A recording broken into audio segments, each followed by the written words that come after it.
భారతదేశ చరిత్రకు సంబంధించిన కాల నిర్ణయాన్ని ఏ విధంగా చేశారు? దేన్ని ప్రామాణికంగా కొలమానం చేసుకున్నారు? దేన్ని కాదనుకున్నారు? మన చరిత్రకు సంబంధించి, ముఖ్యంగా ప్రాచీన చరిత్రకు సంబంధించి వేదాలు, పురాణాలు, ఇతిహాసాలలోని చారిత్రక అంశాలను నిర్ధారించడానికి కొలమానాలేమిటి?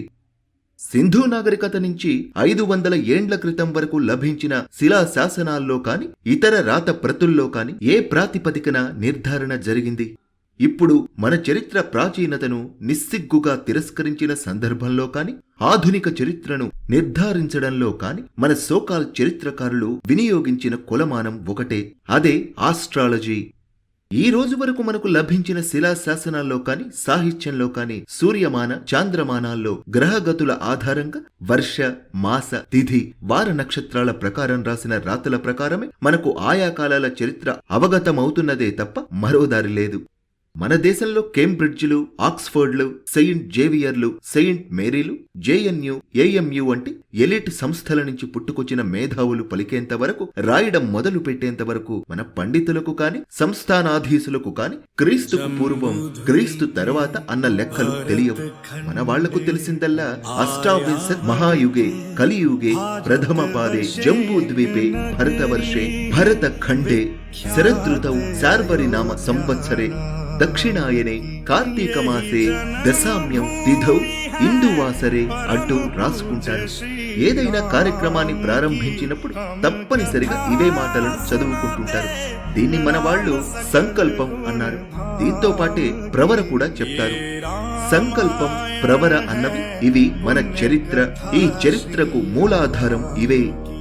అష్టావింశత్ మహాయుగే మనం 28వ మహాయుగంలోని కలియుగంలో తొలి పాదంలో ప్రపంచంలోని భారత ఖండంలో ఫలానా ఋతువు, ఫలానా సంవత్సరం, ఫలానా ఆయనం, ఫలానా మాసం, ఫలానా రోజున, ఫలానా చోటున, ఫలానా సమయంలో, ఫలానా తాత ముత్తాతల వంశస్థుడనైన నేను ఫలానా కార్యక్రమాన్ని నిర్వర్తిస్తున్నాను అని చెప్పడమే ఈ సంకల్పమైన, ప్రవర అయిన. సామాన్యుడి నుంచి చక్రవర్తి దాకా దీన్ని పరంపరగా అనుసరిస్తూ వచ్చారు.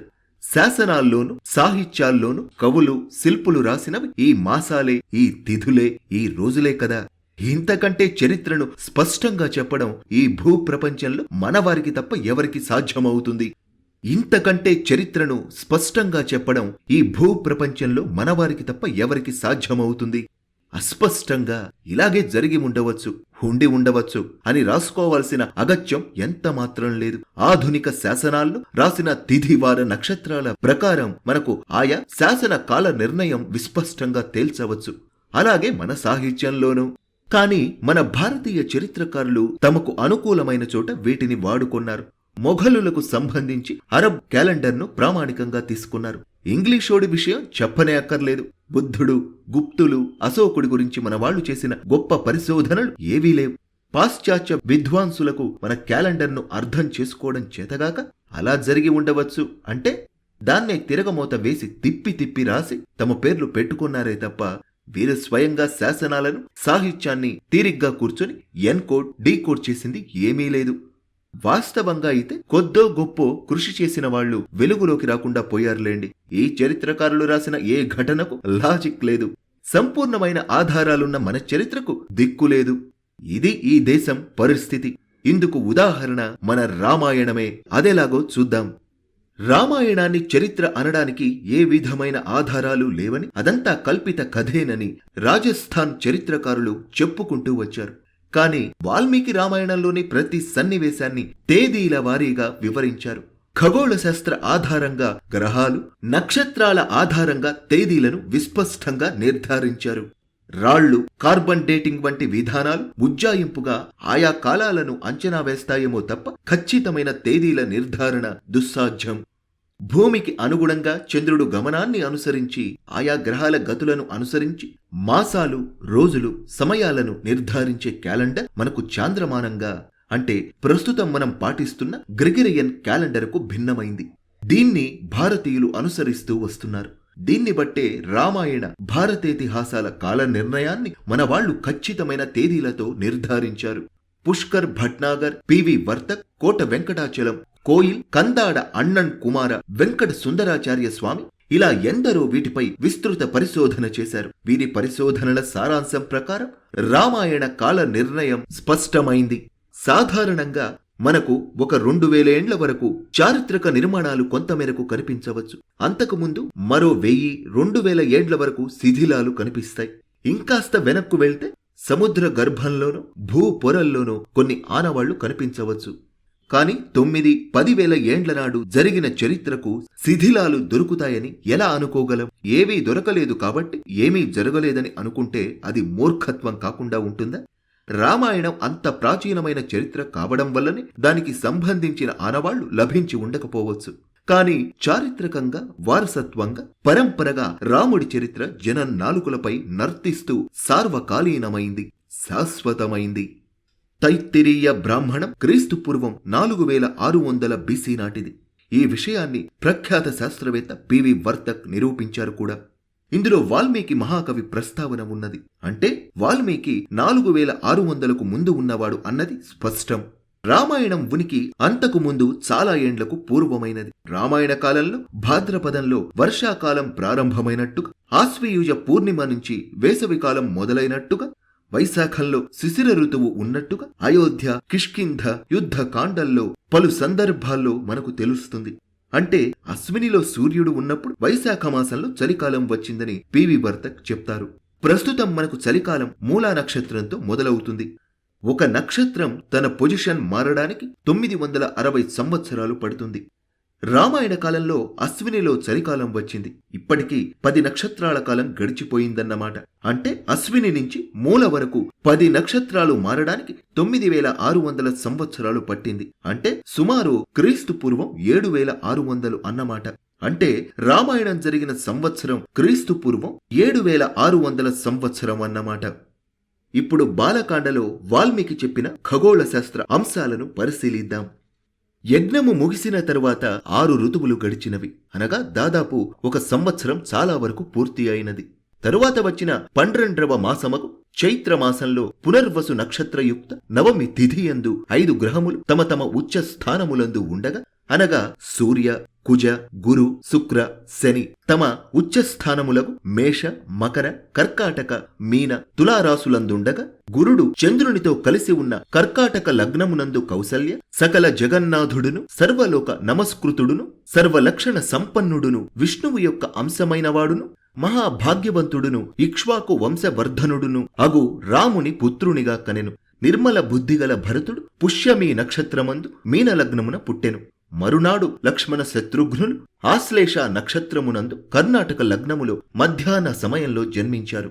ఈ లెక్కల ప్రకారం మేషరాశిలో సూర్యుడు 10 డిగ్రీలలో ఉన్నాడు. మకరంలో అంగారకుడు 28 డిగ్రీలలో, గురువు కర్కాటకంలో 5 డిగ్రీలలో, శుక్రుడు మీనరాశిలో 27 డిగ్రీలలో, శని తులారాశిలో 20 డిగ్రీలలో ఉన్నారు. వీటి ఆధారంగా లెక్కించుకుంటూ వెళ్తే క్రీస్తుకు పూర్వం 7323 డిసెంబర్ 4న లెక్కలన్నీ సరిపోలుతున్నది. రాముడి జననకాలం డిసెంబర్ 4, క్రీస్తు పూర్వం 7323 అని నిర్ధారణ అయింది. క్రీస్తుకు పూర్వం 7323 డిసెంబర్ 4న మర్యాదా పురుషోత్తముడు జన్మించాడు. ఆ రోజు సోమవారం మధ్యాహ్నం 12 నుంచి 1 గంట మధ్య సమయంలో రాముడు జన్మించాడు. ఈ కాలానికి ఇంకా క్రీస్తు శకం ప్రారంభం కాలేదు. క్రీస్తు శకం ప్రారంభమైన తరువాత ఈ రోజు నుంచి వెనక్కి లెక్కించుకుంటూ పోతే చైత్రమాసం దాదాపుగా డిసెంబర్ ప్రాంతంలో వచ్చింది. అంటే ఇవాల్టి పాశ్చాత్య క్యాలెండర్ జనవరితో ఎలా మొదలవుతున్నదో దాదాపు అదే సమయంలో మన నూతన సంవత్సరము మొదలయ్యేదన్నమాట. గత 9600 సంవత్సరాలలో రాసుల కదలికలు అధిక మాసాలతో కలిపి ఈ చైత్రమాసం దాదాపు 4 నెలల ముందుకు జరిగిందని అర్థమవుతున్నది. రాముడి జన్మ సమయం నిర్ధారణ కావడంతో రామాయణంలోని మిగతా సంఘటనల కాలంపై మరింత స్పష్టత వచ్చింది. రాముడు తొలిసారి ప్రవాసానికి విశ్వామిత్రుడితో వెళ్లిన సమయంలో 3 గ్రహాలు చంద్రుడి చుట్టూ తిరుగుతూ పాలపుంతను ప్రకాశవంతం చేశాయట. పురాతత్వ శాఖ పరిశోధనల్లో అయోధ్య నుంచి లంక వరకు బయటపడిన రామాయణ కాలపు ఆనవాళ్లు కూడా ఈ గణాంకాలను బలపరుస్తున్నాయి. రాముడి జన్మ సమయం తెలియడంతో పాటు ఆయన ప్రవాస సమయంలో గ్రహరాశుల యొక్క సమీకరణలు ఆస్ట్రో సైంటిస్టులకు అదనపు ఇన్పుట్ను ఇచ్చింది. దీని ప్రకారం రాముడి జీవితాన్ని సంపూర్ణంగా విశ్లేషించే అవకాశం లభించింది. శ్రీరాముడు సీతాదేవిని తన 17వ ఏట వివాహం చేసుకున్నాడు. మిథిలా నగరంలో క్రీస్తు పూర్వం 7307 ఏప్రిల్ 7వ తేదీన సీతమ్మను శివధనుస్సును విరిచిన రామచంద్రుడు వివాహం చేసుకున్నాడు. వివాహం చేసుకున్న ఏడాదిన్నర కాలానికి రాముడు 14 ఏళ్ల పాటు వనవాసానికి వెళ్లాల్సి వచ్చింది. రాముడి తండ్రి దశరథుడి జన్మ నక్షత్రమైన రేవతి చుట్టూ రవి, అంగారకుడు, రాహువు తదితర నక్షత్రాలు తిరుగుతున్న సమయం అది. రాజుకు మారకాన్ని సూచించే దశ అది. అదే సమయంలో పుష్యమీ నక్షత్రం వెనుకనున్న పునర్వసుతో కూడి చంద్రుడు ఉన్నాడని, అది రాముడికి శుభ సంకేతాన్ని ఇస్తున్నదని ఆ ముహూర్తాన్ని రాముడి పట్టాభిషేక ముహూర్తంగా దశరథుడు నిర్ణయించాడు. అయోధ్యకాండ 2వ సర్గలోని 18వ శ్లోకంలో ఈ విషయం ఉంది. కాని అది దశరథ మహారాజు యొక్క మరణానికి దారితీసింది. శత్రువైన రావణ వధ కోసం రాముడు 14 ఏండ్ల వనవాసానికి బయలుదేరాల్సి వచ్చింది. క్రీస్తు పూర్వం 7306వ సంవత్సరం నవంబర్ 29న రాముడు సీతాలక్ష్మణులతో కలిసి వనవాసానికి వెళ్లాడు. రాముడు పంచవటిలో ఉన్నప్పుడు సంపూర్ణ సూర్యగ్రహణం సంభవించింది. వనవాసం మరో ఏడాదికి పూర్తవుతుందనగా సీతాపహరణం జరిగింది. 7293వ సంవత్సరం ఆగస్టు 7న రావణుడు సీతను అపహరించుకుని వెళ్లాడు. ఆ రోజు అమావాస్య. ఆ సమయంలో ఖగోళంలో అంగారకుడు మధ్యలో ఉన్నాడు. ఒకవైపు బుధుడు, శుక్రుడు, మరోవైపు రవి, శని ఉన్నారని రామాయణం చెప్తున్నది. ఆ రోజు సూర్యగ్రహణం కూడా వచ్చింది.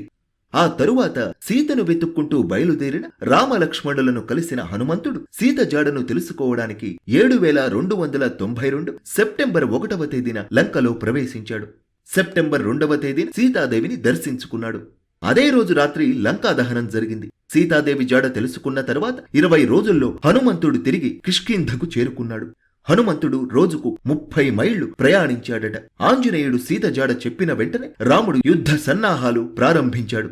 మాఘ శుద్ధ పాడ్యమి అంటే 7292 అక్టోబర్ 2వ తేదీన రామసైన్యం లంకకు బయలుదేరింది. కిష్కింధ అంటే నేటి హంపి. హోస్పేట నుంచి లంకకు సుమారు 600 మైళ్ల దూరం ఉంటుంది. అంటే సుమారు 965 కిలోమీటర్లు అన్నమాట. రోజుకు సుమారు 20 మైళ్ల చొప్పున ఫాల్గుణ శుద్ధ చతుర్దశి అంటే 7292 అక్టోబర్ 31న లంకలో వానర సైన్యం ప్రవేశించింది. అంతకుముందు అక్టోబర్ 26 నుంచి 30 మధ్య రామసేన సముద్రంపై అసాధారణమైన వారధిని నిర్మించింది. రామరావణ యుద్ధం మొదలైంది 7292 నవంబర్ 3వ తేదీన. యుద్ధం ప్రారంభమైన 5వ రోజున అంటే నవంబర్ 7న రావణ సోదరుడు కుంభకర్ణుని రాముడు హతమార్చాడు. క్రీస్తు పూర్వం 7292 నవంబర్ 15వ తేదీన రావణ వధ జరిగింది. విభీషణ పట్టాభిషేకం తరువాత శ్రీరామచంద్రుడు అయోధ్యకు తిరిగి వచ్చాడు. క్రీస్తు పూర్వం 7292 నవంబర్ 19కి రాముడి 14 ఏండ్ల వనవాసకాలం ముగిసింది. అదే రోజు అక్కడి నుంచి అయోధ్యకు డిసెంబర్ 6వ తేదీన ఆయన చేరుకున్నారు. విచిత్రమేమంటే ఆ రోజు కూడా చైత్ర శుక్ల నవమి కావడం. రాముడి జన్మ పట్టికలు, జ్యోతిష్య శాస్త్ర వివరణలు పరిశోధకులకు రామాయణ కాలాన్ని నిర్ణయించడంలో బాగా తోడ్పడ్డాయి.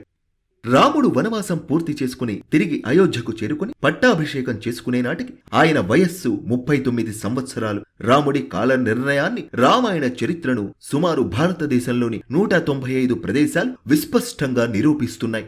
అయోధ్యలో, పంచవటిలో, హంపిలో, లంకలో దొరికిన ఆనవాళ్లు, వాటిపై చేసిన పరిశోధనలు ఈ కాల నిర్ణయంతో సరిపోలుతున్నాయి. రామాయణానికి సంబంధించిన ప్రధాన సన్నివేశాల కాల నిర్ణయ వివరాలు ఇప్పుడు తెలుసుకుందాం. రామ జననం 4 డిసెంబర్ 7323 బీసీ. సీతారాముల వివాహం 7 ఏప్రిల్ 7307 బీసీ. వనవాసం 29 నవంబర్ 7306 బీసీ. హనుమంతుడి లంకా ప్రవేశం 1 సెప్టెంబర్ 7292 బీసీ. హనుమంతుడు సీతను కలిసిన రోజు 2 సెప్టెంబర్ 7292 బీసీ. సేతు నిర్మాణం 26వ తేదీ నుండి 30వ తేదీ వరకు అక్టోబర్లో 7292 బీసీ. యుద్ధ ప్రారంభం 3 నవంబర్ 7292 బీసీ. కుంభకర్ణ వధ 7 నవంబర్ 7292 బీసీ. రావణ వధ 15 నవంబర్ 7292 బీసీ. అయోధ్యకు రాముడి చేరిక 6 డిసెంబర్ 7292 బీసీ. రామాయణం ఇతిహాసమా, చరిత్ర అన్న మీమాంసకు తెరదించే ప్రయత్నాలు ఆస్ట్రో సైంటిస్టులు చాలా కాలంగా చేస్తూనే ఉన్నారు. ఇటు పురాతత్వవేత్తలు, సాహిత్య చారిత్రకులు వేల సంఖ్యలో రామాయణ మూలాలను అన్వేషించారు. దాని ఫలితమే రాముడి జన్మకాల నిర్ణయం, రామాయణ కాలావధి నిర్ధారణ. ఇంత నిర్దిష్టంగా రామాయణ కాల నిర్ణయం చేపట్టిన తర్వాత కూడా దాన్ని తిరస్కరించడం వెనుక ఈ కాలపు చరిత్రకారుల కుట్ర బయటపడుతూనే ఉంది.